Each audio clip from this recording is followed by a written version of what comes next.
There's another Sherry I will quote who has also said that दुनिया में सबसे बड़ा रोग क्या कहेंगे लोग, and of course I'm talking about Navjot Singh Sidhu, and that's exactly what Ambassador Goel is also saying, that we should not care about what the Western media thinks of us. We need to do what we have to do. But Sumit, aren't we already doing that? Buying petrol from Russia, having our own policies when it comes to dealing with the Americans in China, having our own doctrine and principles when it comes to dealing with Pakistan now. Sumit Peer. Vineet, thank you very much for having me on your show. Look, Operation Sindoor has changed everything. Now we are not talking of a calibrated retaliation. We are talking of a proactive action. That is the first thing. We are not talking of, returning the fire. We are talking of blocking the water. We are not talking of coming, let's talk on the table. We are talking only give us a POK and give us terrorists dead or alive, we'll talk to you. We are not talking of Pakistan that, Aman ki Asha and those friendly biryani diplomacy. We are talking about that, how IWT is going to fail your kharif crop and how your 30% water scarcity is going to run you down.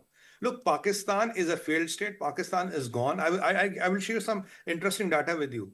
This Sherry and the other lady, whoever is this, these are those elites of Pakistan who unfortunately learned a little bit of English, but the mentality is same of a jihadi madrasa mentality. Imagine, I don't want to use that word on a national TV, otherwise I had a word up to here. I'm holding myself. You're just putting that facade, that Western looking facade. There is no difference between a rabid mullah and that lady. Exactly, only by putting a lipstick and putting some glow here and there, it doesn't differentiate them. By having a westernized haircut, they remain the same. Look, Vineet, yesterday there were some numbers which are out of Pakistan. And the Aurangzeb was celebrating, the finance minister, from CCC minus to BBB minus. They say it's a great achievement of Pakistan. 14 billion in banks is a great achievement of Pakistan. And I'll tell you something important. The forecast was 3.6, it was brought down to 2.6, right? But one thing which I want to reiterate, the debt to GDP ratio of Pakistan is 68% now. $279 billion of debt approximately. $130 billion of foreign debt, out of which 30 comes from CPEC. And whatever money he's claiming is in the bank, 50% of that will just go towards paying the interest, still the interest will not be paid. In last 4 years, they have doubled their debt. In last 4 years, under the able leadership of Imran Khan Niazi and Mia Shahbaz Sharif, they have doubled their debt. The debt has been doubled. So this Pakistan is going to implode in whichever way you look at it. $1 billion from a World Bank, $1 billion from a ADP, $1 billion from China is not going to do anything. They need $1 trillion. They need 2 trillions to revamp. That money is not going to come from anywhere. What is the Pakistan's economy right now? At our homes, the chapati is being, when we make chapatis, we get the tawa hot first, right? Take a bit of water and put it on it. What will happen? It will just evaporate. That is what the billions in Pakistan today mean. Anything you put on that burning furnace, that will evaporate. It is a system wherein jihad is the way of doing. The furnace of jihad needs firewood. It can come from a dead soldier's body, or it can come from a mujahid, whom they call mujahid, or a terrorist. So these two put together keep this furnace of jihad burning, and this furnace of jihad gives power to the military and to the Maulanas, and politician is a byproduct.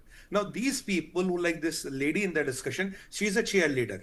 I'll consider as a chair. She's a cheerleader and she goes to America and starts browbeating here and there. But what is important is, what Goel Saab makes a very important point. It's not what do they think they believe and what they perceive. The important is how hard can we hit them? How soon can we dismantle them? How much can we do in Balochistan? Can we give Balochistan embassy in Delhi? Can we recognize the government in exile? Can we give that support to, there's some Pashtun brothers in Pashtunistan for that matter, which they are asking for?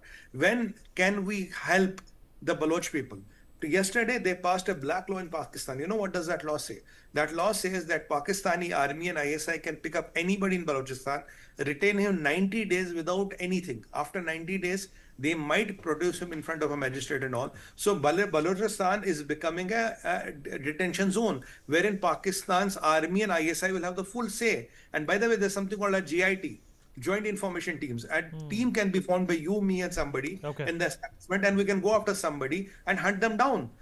I mean, there is a genocide which is being committed there, and these people like Bilawal Bhutto and this lady and all, they are.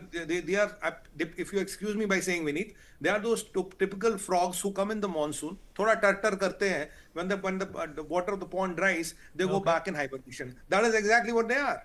There's nothing more than that, Vineet. Okay, all right, well said. And General Sudhakar ji.